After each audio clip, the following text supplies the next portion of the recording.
Merci de regarder Face à RT, votre fidélité nous honore. Vous êtes sur RT Média. Nous recevons dans le cadre de cette production Maître Roland Duroux, avocat au barreau du Cameroun et surtout militant du mouvement pour la renaissance du Cameroun. Maître, bonjour, merci de répondre à nos questions. Bonjour Monsieur Tenda et je suis très honoré de débuter cette année de tous nos espoirs avec vous et c'est toujours un plaisir d'être des vôtres. Vous avez quitté le Cameroun depuis peu pour vous installer au Canada. Qu'est-ce qui vous pousse à partir de votre pays pour vous installer à l'étranger? Première chose qu'il faut corriger, je ne suis pas installé à l'étranger. D'accord. Je suis au Cameroun, je suis avocat au barreau du Cameroun. Seulement, il y a une notion qu'on appelle la mobilité professionnelle et la mobilité internationale qui ne devrait pas être un crime. En tout cas, je ne pense pas avoir commis un crime particulier en ayant des activités professionnelles qui peuvent m'amener à quitter le Cameroun pour quelques périodes plus ou moins longues, mais qui me permettent d'y revenir aussi pour mener d'autres activités comme celles que j'ai toujours menées au Cameroun, celle de gérer mon cabinet d'avocat, de suivre les dossiers de mes clients, des activités d'enseignement, parce que comme vous le savez, j'ai également des activités d'enseignement, principalement du côté de l'Université des Montagnes, où je suis enseignant de droit. Donc, je ne suis pas d'accord avec la description qui a été faite initialement. Alors, est-ce que vous ne vous sentez pas un peu éloigné du combat politique quand vous sortez du Cameroun pour mener vos activités? Est-ce que ça ne vous éloigne pas un peu des idées portées par votre parti et par vous-même? Ce que j'ai cru comprendre, c'est que nous sommes dans le combat politique, justement. Nous ne sommes pas une milice paramilitaire. Nous sommes un parti politique. Le combat politique, c'est un combat pour les idées. C'est le fait d'avoir la faiblesse de croire qu'on a des idées qui peuvent aider notre pays, nos concitoyens, de les porter, de les défendre. Et je ne pense pas que la position géographique empêche que ces idées-là puissent être portées. Ça, c'est un. Mais de deux, vous semblez ignorer que le Cameroun, ce n'est pas seulement ceux qui vivent à l'intérieur du territoire. C'est aussi une bonne partie de nos concitoyens et nos concitoyennes qui sont à l'étranger. Donc, même pour cette simple raison-là, faire la politique, y compris quand on est provisoirement ou temporairement à l'étranger, a du sens. A du sens parce que non seulement nous partageons toujours les mêmes idées, toujours les mêmes convictions. D'ailleurs, j'aimerais pouvoir saisir cette occasion pour dire à tous ceux qui seraient heureux de voir ou d'apprendre que j'aurais éventuellement abandonné mes convictions initiales ou abandonné le combat. Je tiens à leur C'est dire ce qui s'est dit. je tiens à leur dire qu'il faut qu'ils rêvent un peu plus. Il s'est- il J'ai s'est- même entendu dire, Monsieur Tenda, que j'étais exilé, que j'étais demandeur d'asile dans Tout à certains fait. pays. Qu'en est-il? Pour la gouverne de ceux qui nous regardent, quand on est demandeur d'asile, quand on est exilé, on ne peut pas rentrer dans son pays. Et je vous prends à témoin, Monsieur Tenda, on s'est vu plusieurs fois depuis ces dernières années. Tout à fait. Si j'étais demandeur d'asile, je ne pourrais simplement pas être devant vous actuellement.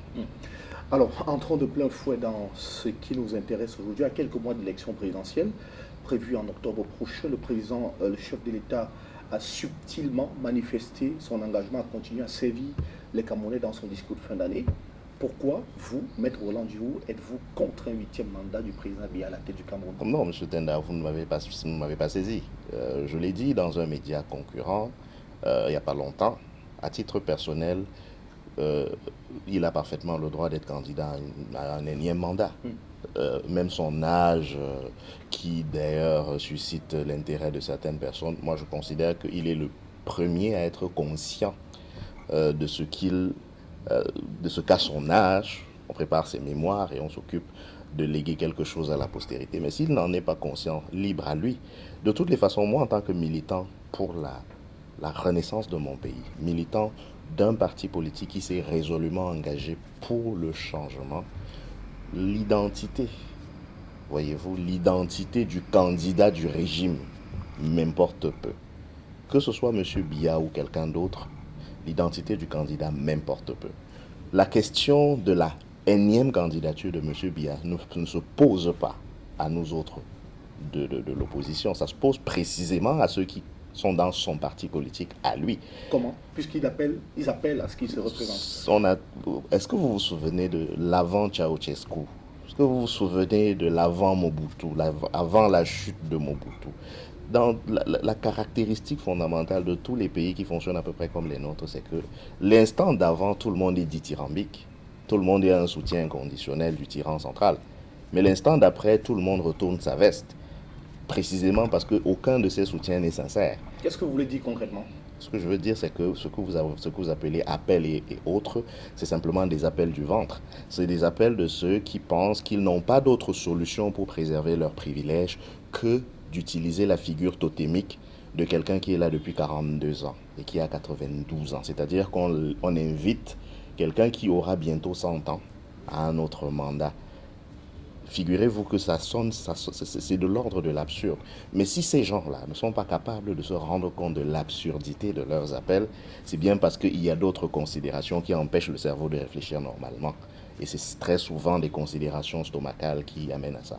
Alors, et donc vous comprenez la colère de certains évêques du Cameroun qui appellent ouvertement à une sorte de changement dans ce pays. Bien entendu, il n'y a pas que les évêques qui le comprennent.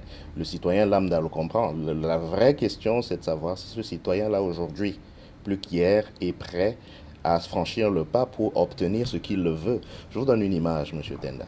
Si en 2018, un jeune Camerounais avait cru devoir voter pour ceux qui, justement, font rentrer le Cameroun des siècles en arrière à cause du pain et de la sardine, alors qu'il avait juste 21 ans, figurez-vous que, rendu au point où nous sommes, ce même jeune Camerounais a 28 ans.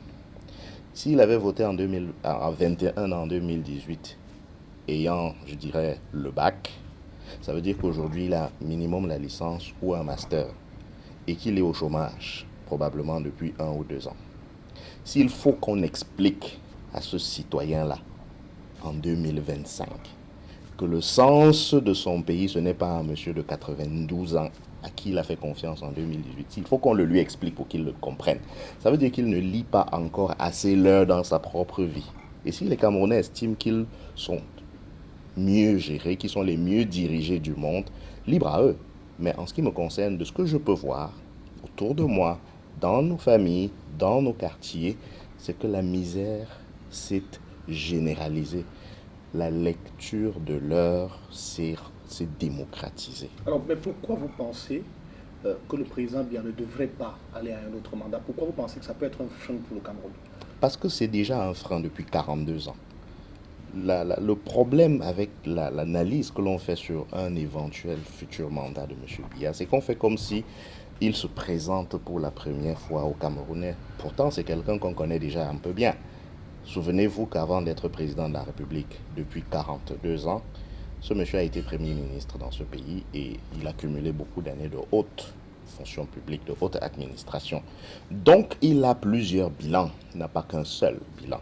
Mais s'il faut se concentrer sur son bilan en tant que président de la République, dites-moi, M. Tenda, moi je suis d'une génération qui n'a pas connu feu le président Amadou Ahidjo. Je ne l'ai pas connu. Mais notre génération finit par être nostalgique d'un président qu'elle n'a pas connu, cette génération. On a tellement sublimé les acquis, les réalisations, les avancées qu'on avait pu obtenir en à peine 25 ans du premier président de la République du Cameroun, de sorte que 42 ans sonnent comme un gâchis. Écoutez la chanson de notre célèbre artiste Richard Bonnat, il y avait quoi avant, quand il fait la liste des entreprises publiques qui existaient dans ce pays et qui sont simplement passées à la trappe: Sophie Bell, Camchip, Scamer, etc. Qu'est-ce que ces entreprises-là sont devenues aujourd'hui? Si on veut aller dans un autre sujet, par exemple, les universités. On nous dit qu'on a créé une dizaine d'universités, mais regardez dans les faits. Il y avait déjà un centre universitaire à Ngaoundéré. Il y avait déjà un centre universitaire à Tchan. Il y avait déjà un centre universitaire à Douala.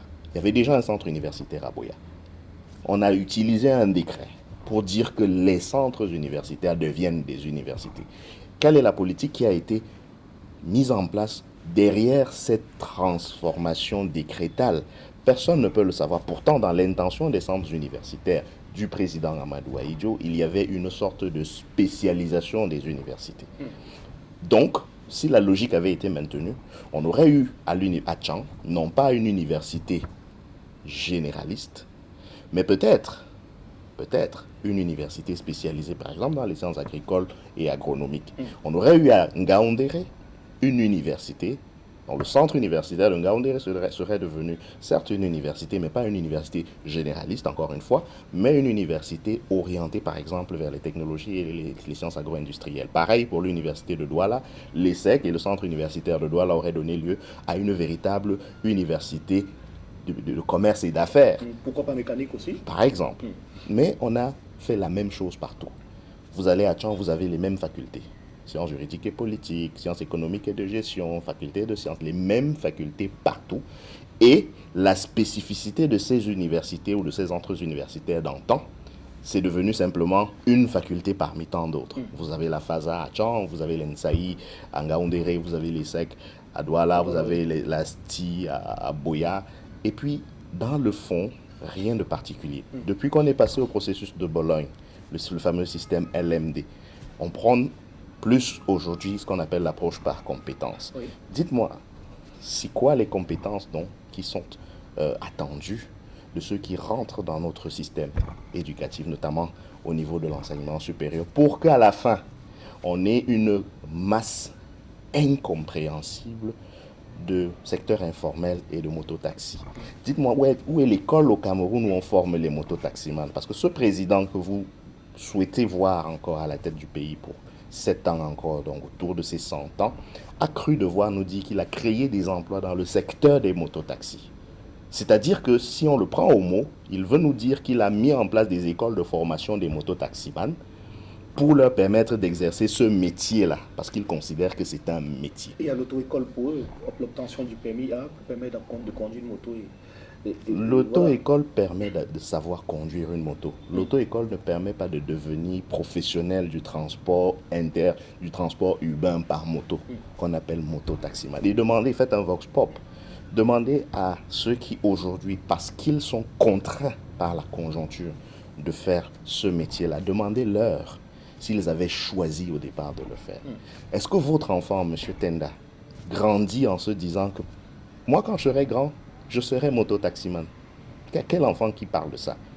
Donc, autant de choses pour montrer à quel point on est tombé plus bas que terre. Alors, votre leader, le professeur Maurice Kamto, a lui aussi fait un discours dans lequel il affirme qu'il sera bel et bien candidat parce que sa candidature remplit toutes les conditions prévues par la Constitution. Alors, vu cette Constitution, justement, qu'est-ce qui rend sa candidature inattaquable? La Constitution est imparable en ce qui concerne, par exemple, l'article 15 sur la notion de la nullité du mandat impératif, qui veut simplement dire que une fois qu'un citoyen est élu, peu importe le parti politique qu'il a investi, dès lors qu'il devient élu, il n'appartient plus à son parti politique. Il appartient par ricochet à l'ensemble de la nation.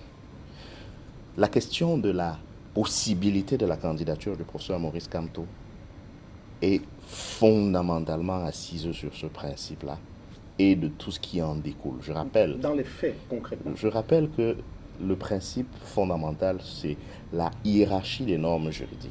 Nos amis du RDPC ont probablement manqué leur cours d'introduction générale au droit parce qu'ils appliquent une hiérarchie inversée de l'ordre juridique. C'est-à-dire qu'ils pensent par exemple qu'un décret ou une loi, prenons même une loi comme le code électoral, a vocation à s'interpréter d'une manière qui peut être contraire à l'interprétation de la Constitution. Je rappelle toujours que quand on parle de la constitutionnalité des lois, il ne s'agit pas seulement de la conformité des lois au texte de la Constitution, mais au bloc de constitutionnalité. Et le bloc, de manière combinée, c'est ça? Bien entendu, et le bloc de constitutionnalité, c'est non seulement le texte de la Constitution, mais c'est aussi, par exemple, les instruments juridiques internationaux qui sont incorporés dans la Constitution, notamment la Déclaration universelle des droits de l'homme, la Charte de l'ONU, les différents pactes, notamment sur les droits civils et politiques, ou le pacte sur les droits sociaux, les droits économiques et sociaux et culturels, etc. Plus la jurisprudence constitutionnelle et les principes généraux du droit.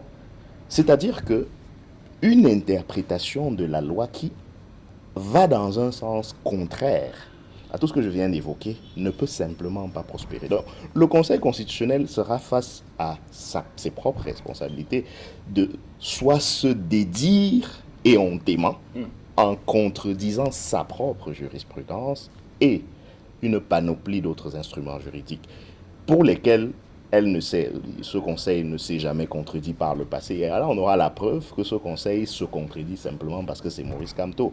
Et donc, fera mentir. Et s'il se contredit? Mais attendons de voir. Mais ce que je puis vous dire, c'est qu'il n'aura pas l'occasion de se contredire. Je vous rappelle simplement que ce débat est malsain, à mon avis. Non pas que vous n'ayez pas le droit de poser cette question, M. Tenda. Mais je dis que ce débat est malsain pour une simple raison, c'est que le code électoral prévoit au minimum 3 manières d'être candidat à une élection présidentielle. Au minimum, je dis bien minimum. Il y a le fait d'être investi par un parti politique et l'opinion commune dit parti politique ayant des élus, ce qui n'est pas exact en fait. Si vous regardez le texte du code électoral, la notion d'élu n'est même pas évoquée. On parle de parti politique représenté. Et après avoir dit représenter, le texte poursuit en faisant une énumération des institutions susceptibles de recevoir les représentants de partis politiques. Parce que pour votre information, tous les sénateurs, par exemple, ne sont pas des élus. Il y en a qui sont nommés. Tout à fait. C'est pour ça que le code ne pouvait pas retenir la qualification d'élu. Parce que si on parlait d'élu simplement, cela excluait par exemple les sénateurs nommés. Donc, la condition, quand on veut être investi par un parti politique, c'est que ce parti politique-là soit représenté. Dites-moi, M. Tenda, si vous êtes conseiller municipal élu sur les listes, je ne sais pas trop quoi, du parti de la tortue, lors des élections précédentes, vous représentez votre parti dans le conseil municipal où vous siégez, n'est-ce pas? Oui. Mais si vous démissionnez de ce parti, je reste sur la première étape de ce cheminement. Quand vous démissionnez de votre parti et que vous continuez de siéger comme conseiller municipal, dites-moi, est-ce que vous représentez toujours ce parti-là? Et si vous adhérez à un autre parti demain, est-ce qu'on peut raisonnablement considérer que vous continuez de représenter un parti duquel vous avez démissionné? C'est absurde de répondre par l'affirmative. En conclusion, si au jour d'aujourd'hui, une seule personne qui a la qualité de conseiller municipal, par exemple, est militant du MRC, cela suffit largement pour que le MRC puisse utiliser la phrase que je m'en vais citer. Mais est-ce qu'aujourd'hui on en a dans le MRC? Mais vous voulez rigoler, M. Tenda. Vous voulez rire. La plus haute autorité de mon parti s'est exprimée sur la question. Et je puis vous dire que nous ne manquons pas dans nos rangs des élus, des conseillers municipaux et autres élus. Ça, c'est la première option. La deuxième option, c'est celle d'une candidature indépendante. C'est ça la deuxième option. Vous avez décrété que les personnalités camerounaises susceptibles de parrainer une candidature indépendante vont s'abstenir de le faire parce que vous pensez que Maurice Kamto est moins camerounais que qui? Laissez-le demander la possibilité, si c'est cette voie-là qui devait être choisie, laissez les Camerounais dire si oui ou non ils vont le parrainer ou pas. Vous ne pouvez pas d'emblée, d'office, d'entrée de jeu, postuler que cela sera impossible. Je termine simplement en disant que maintenant qu'on a fait le débat malsain, comme je l'ai dit, mais c'est mon opinion, sur la possible candidature de Maurice Kamto, est-ce que vous voulez qu'on fasse, parallélisme des formes oblige, le même débat en ce qui concerne le candidat du régime? Parce que je peux vous dire que j'ai des arguments en faveur de la non-possibilité, ne serait-ce que pour le parti politique qu'on appelle RDPC, à investir un candidat lors des prochaines élections. Pourquoi? Dites-nous. Pour la simple et bonne raison que, en l'état actuel de son fonctionnement, de ce parti politique-là, les instances dirigeantes sont toutes, je dis bien toutes, dans l'illégalité. La seule chose qui peut sauver la légalité de ce parti-là, c'est l'organisation d'un congrès. Parce que le dernier congrès du RDPC s'est tenu en 2011. Les mandats, aussi bien du comité central, du bureau politique que celui du président national, les mandats sont de 5 ans. 2011 plus 5, nous sommes en quelle année, M. Tenda? Nous sommes en 2011 plus 5, nous sommes en 2016. 16, oui. En 2016, autour de 2016, le bureau politique du RDPC, déjà au-delà de sa 5e année, a cru devoir prendre une résolution pour prolonger le mandat des instances élues en 2011.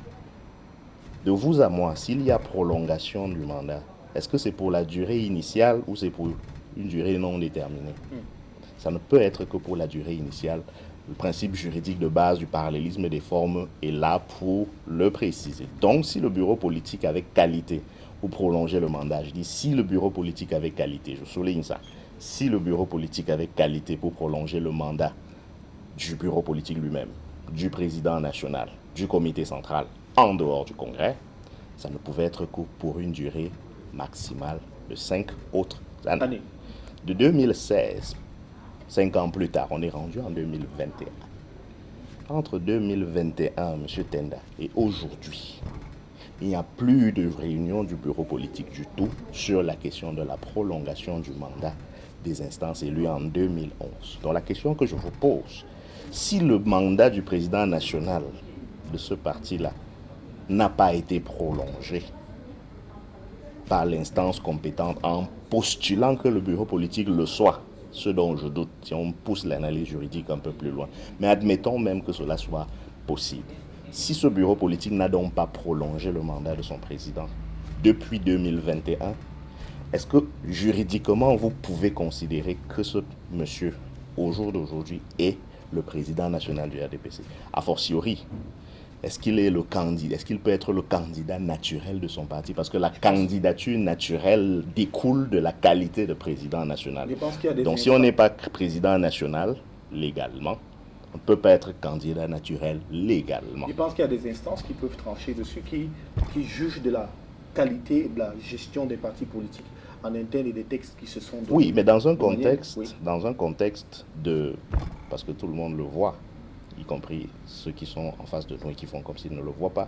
Dans un contexte de fin de règne, certains peuvent choisir de lire le droit, de dire le droit.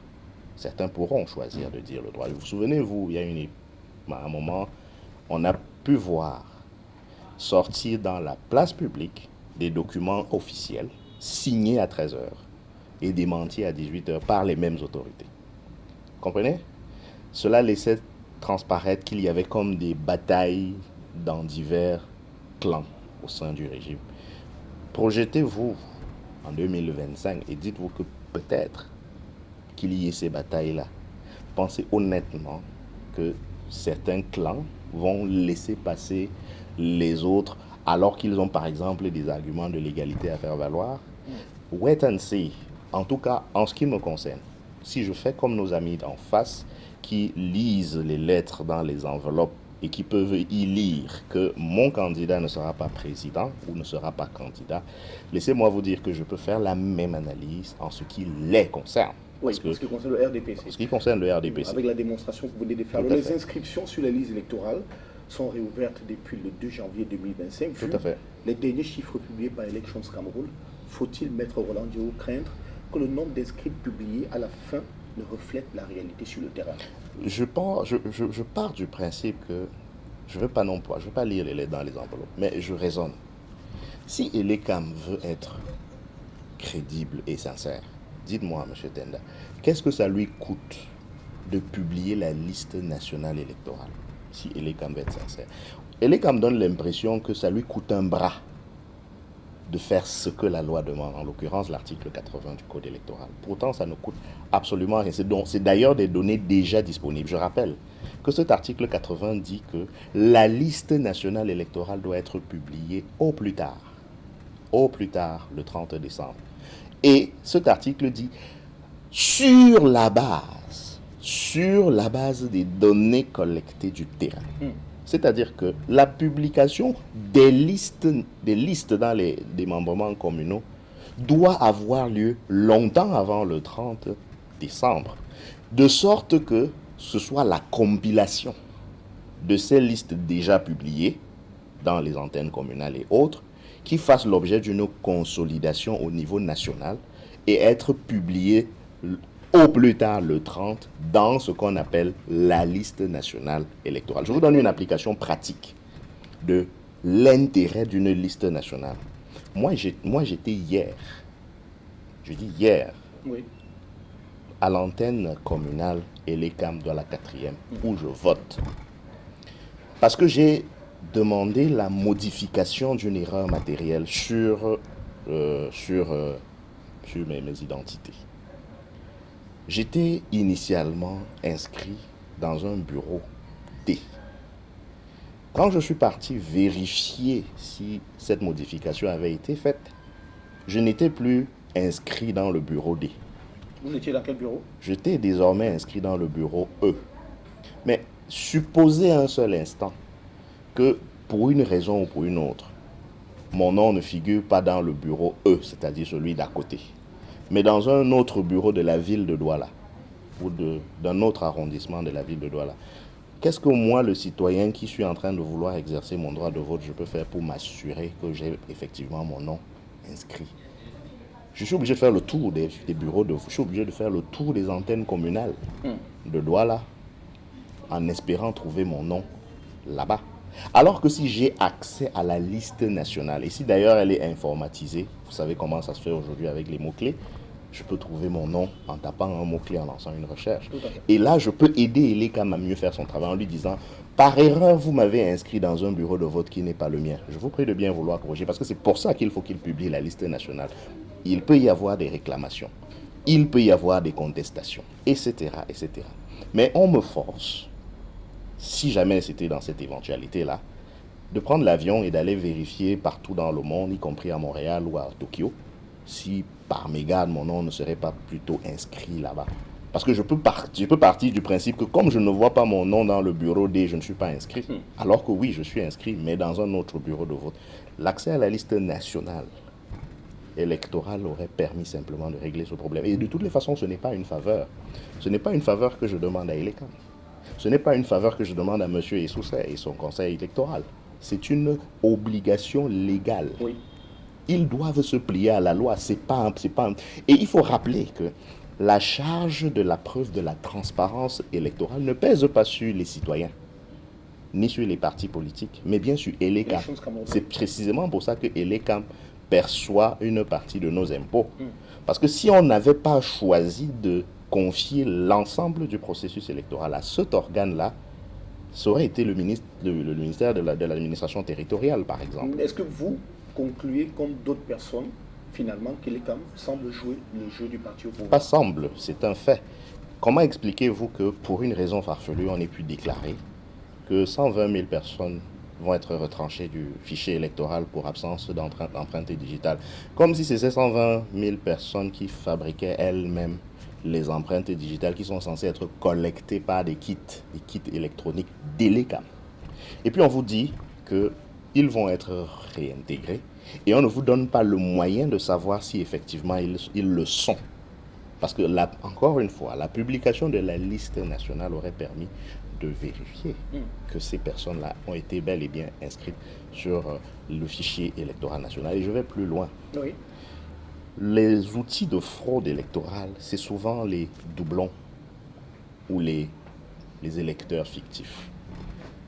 La publication de la liste nationale permet aux citoyens, en la parcourant, de s'apercevoir si oui ou non il y a des doublons. C'est pour ça qu'Elecam ne veut pas la publier. Parce que si Elecam est de connivence avec un électeur X, comme moi, qu'il veut faire voter à Douala, à Balengou, à Furuawa et à Fotokol à la fois, il n'a pas intérêt à ce qu'une liste soit publiée de sorte qu'on puisse voir le même nom apparaître à plusieurs endroits. C'est pour ça que Elecam s'obstine, entre autres raisons bien entendu, s'obstine à ne pas publier la liste nationale électorale en violation éhontée de l'article 80 du Code électoral. Les élections effectivement qui vont se tenir notamment pour la présidentielle à partir d'octobre, qui vont certainement être âprement discutées. Est-ce que vous aussi êtes favorable à une fusion des forces de l'opposition pour combattre le RDPC, ou alors vous estimez qu'on peut bien gagner une élection sans ce rassemblement complet? Ce que j'observe, c'est qu'il y a déjà une fusion des partis de l'opposition.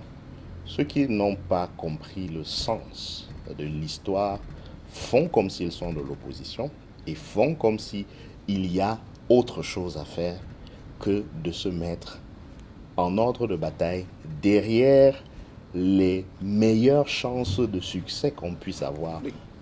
De quelle fusion parlez-vous? L'Alliance politique pour le changement est une coalition Oui.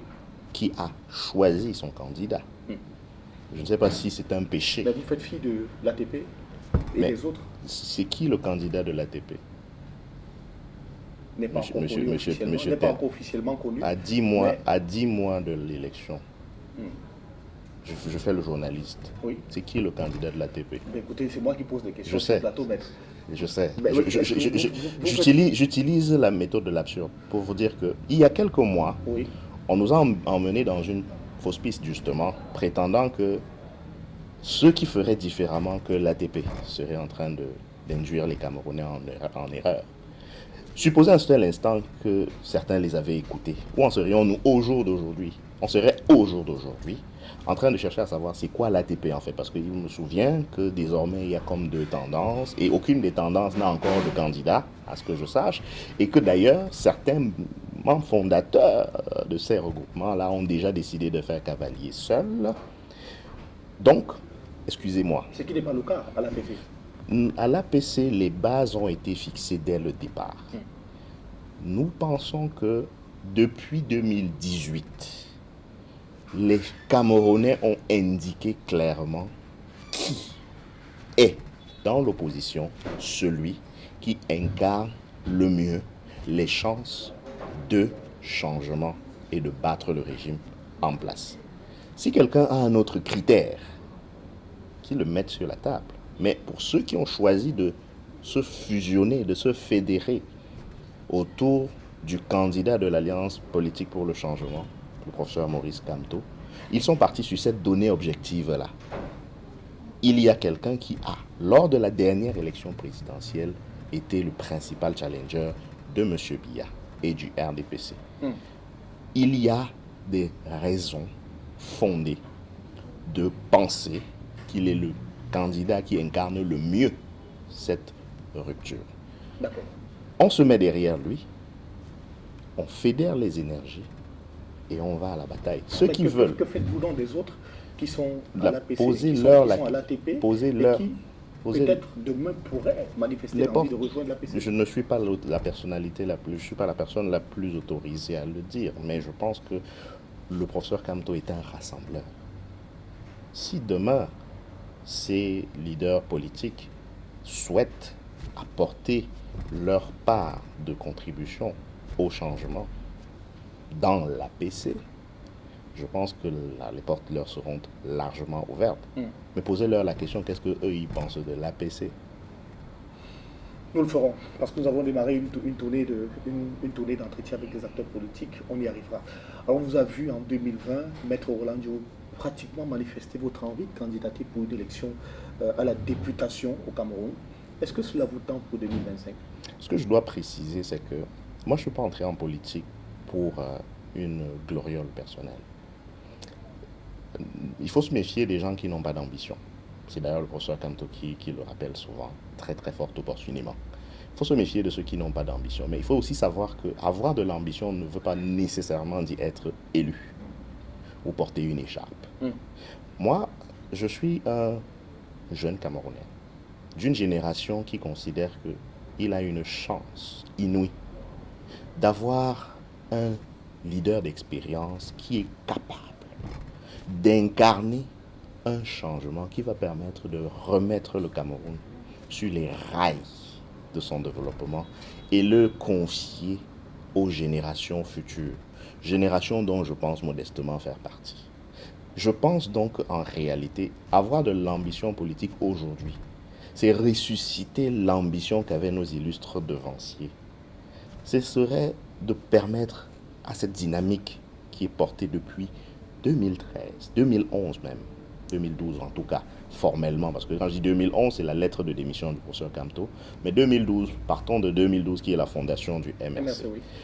On a la chance d'avoir un leadership, un parti politique, une offre programmatique susceptible de fédérer toutes les énergies en vue de faire rayonner l'idée de nos pères fondateurs. C'était quoi en termes très simples? C'était l'indépendance du Cameroun. Est-ce que le Cameroun est indépendant aujourd'hui alors même que nous ne sommes pas capables, par exemple, d'avoir notre propre monnaie, d'avoir une politique économique autonome, d'être souverain? Donc il est temps que notre génération soit consciente qu'elle a son indépendance réelle à obtenir. Nos devanciers de l'UPC parlaient de l'indépendance. Ils parlaient de la réunification. D'ailleurs, ils parlaient de la réunification avant l'indépendance. Aujourd'hui, la question de la réunification se pose toujours. Et ça s'analyse aujourd'hui en termes de réconciliation nationale. Il faut réconcilier les différents segments de la nation camerounaise en commençant par les partis anglophones qui sont aux prises depuis presque 10 ans. Aux prises avec une guerre fratricide inutile. On choisit de dépenser de l'argent pour des dépenses militaires, se chiffrant en milliards, alors que un dialogue sincère et inclusif règle la question sans dépenser ce milliard ou ces milliards-là. Troisième chose, élever les conditions, le standard de vie des populations. C'était essentiellement les 3 objectifs de nos devanciers. C'est les mêmes qui sont encore d'actualité aujourd'hui. Le Cameroun aujourd'hui se compare désormais à la RCA, au Congo, au Gabon, à la Guinée équatoriale, encore même que s'il faut aller un peu plus loin dans les comparaisons, certains sont à des années-lumière déjà de nous, au moins sectoriellement. Alors que on aurait pu, au regard de nos potentialités, tutoyer des pays comme l'Afrique du Sud, le Maroc, qui n'ont pas les ressources que nous avons. Figurez-vous qu'ils n'ont pas les ressources que nous avons. Le Maroc, je crois, a le phosphate seulement. Nous avons du pétrole, du gaz. Nous avons de l'or, du fer, de la bauxite. Nous avons même de l'uranium. Nous sommes un scandale. Nous avons une position géographique qui est au cœur du golfe de Guinée. C'est-à-dire que si on était à l'époque des caravelles, on serait une route commerciale incontournable. On a un aspect géographique qui s'étend du cœur de la forêt équatoriale jusqu'aux portes du Sahel. C'est-à-dire que nous avons une diversité agroécologique phénoménale. Nous avons des terres arables innombrables. Contrairement à un pays comme le Canada, qui a 6 mois de neige par an, c'est-à-dire que s'ils voulaient faire l'agriculture, les contraintes climatiques font qu'ils ne peuvent pas cultiver plus de 4 mois par an. Nous pouvons au Cameroun faire l'agriculture 12 mois sur 12. Souvenez-vous que nous avons au Cameroun l'une des villes au monde où il pleut tous les jours de l'année, la ville de Debouncha, au pied du mont Cameroun, qui en plus de ce potentiel climatique-là, est une merveille touristique. Faites l'effort de visiter la région du sud-ouest, M. Tenda, je vous le souhaite, je vous le conseille et je sais que vous la connaissez. C'est une région qui pour moi est la synthèse de la Californie et de la Floride. Je l'appelle la Califloride. C'est-à-dire que si on avait des dirigeants visionnaires, ils pourraient obtenir des devises simplement en rendant beaucoup plus attractif la seule région du sud-ouest, qui est un mixte de plages, de montagnes, de verdure, de forêts, etc. Qu'est-ce qu'on ne va pas citer? Le président Kagame a fait du Rwanda Singapour d'Afrique. Le Cameroun peut être la Suisse d'Afrique, le Canada d'Afrique, tout ce que vous voulez, parce qu'il y a du potentiel à l'intérieur et j'ai pu m'en rendre compte à l'extérieur énormément. Il y a des Camerounais extrêmement puissants. Je pèse mes mots. Extrêmement puissants qui sont installés dans des pays où leur parole compte. J'en ai rencontré dans mes pérégrinations. Et je vous dis, avec l'amour du pays qu'on ne peut même pas décrire. Et vous, au Cameroun aussi, vous comptez être un homme puissant sur le plan politique? Ma personne ne compte pas, M. Tenda. Ma personne ne compte pas. Honnêtement, le professeur Maurice Kamto est un homme d'une extrême qualité. Et la chose qu'on peut apporter à un homme comme celui-là, au-delà de... je pense que c'est surtout la loyauté qu'on peut apporter à un homme comme celui-là. Je pense que quand le professeur Kamto dit «je ne vous trahirai pas», il faut comprendre cette phrase dans le contexte camerounais qui veut que chaque fois qu'on entre en politique, chaque fois qu'on a des gens qui rentrent en politique, on se méfie tout de suite d'eux parce qu'on se dit qu'ils veulent faire un peu leur petit show pour leurs intérêts personnels. C'est pour ça que je vous dis que mon intérêt personnel, c'est que ce projet arrive à bon Je port. reformule ma question, Maître Roland Duro. Oui. Est-ce que vous serez candidat pour une élection quelconque en 2025 avec le MRC? Je réponds encore à votre question, M. Tenda. Oui. Si un homme politique camerounais est de surcroît de l'opposition, de surcroît du MRC, au jour d'aujourd'hui, pense à autre chose que la prochaine élection, c'est-à-dire l'élection présidentielle, je pense qu'il ne mérite pas d'être considéré comme un homme politique. Pourquoi? Parce que c'est la clé. C'est par là que tout doit passer. C'est la clé. Le PASTEF au Sénégal était un parti politique qu'on brocardait exactement comme on nous brocarde nous aussi au Cameroun parce que le PASTEF n'avait pas tant d'élus que ça. Mais depuis que le duo Sonko-Diomaye Faye est arrivé au pouvoir et qu'il y a eu des élections législatives anticipées, vous avez vu que la donne a complètement changé. Tout à fait. Parce qu'il y a un effet de verrouillage dans les systèmes majoritaires qui font que c'est celui qui détient en fait le pouvoir présidentiel qui répartit, volontairement ou pas, les autres cartes de l'échiquier politique. D'accord. Dans le contexte du Cameroun, celui qui n'a pas compris que changer le pays consiste à récupérer les clés de la gouvernance centrale et que le reste n'est qu'accessoire. Celui qui croit que c'est l'accessoire qui suit le principal et pas l'inverse n'a pas encore compris la politique. Donc, mon ambition pour 2025, c'est de voir le professeur Maurice Kamto devenir le 3e président de la République du Cameroun et le premier président démocratiquement élu.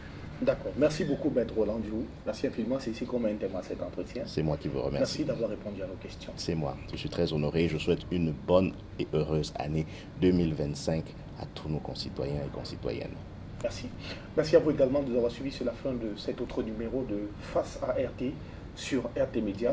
Continuez naturellement de suivre l'ensemble de nos productions sur notre chaîne YouTube et l'information sur notre page Facebook également. Et nos équipes travaillent actuellement pour la mise en place du site internet où vous pourrez naturellement tous les matins vous réveiller, voir des articles qui sont rédigés sur comment le Cameroun se porte et l'Afrique en général. Vous avez des préoccupations ou alors des observations à nous faire, n'hésitez pas, contactez-nous aux adresses qui s'affichent actuellement au bas du petit écran et nos équipes feront le reste. D'ici là, on se donne rendez-vous avec un prochain invité. À très vite.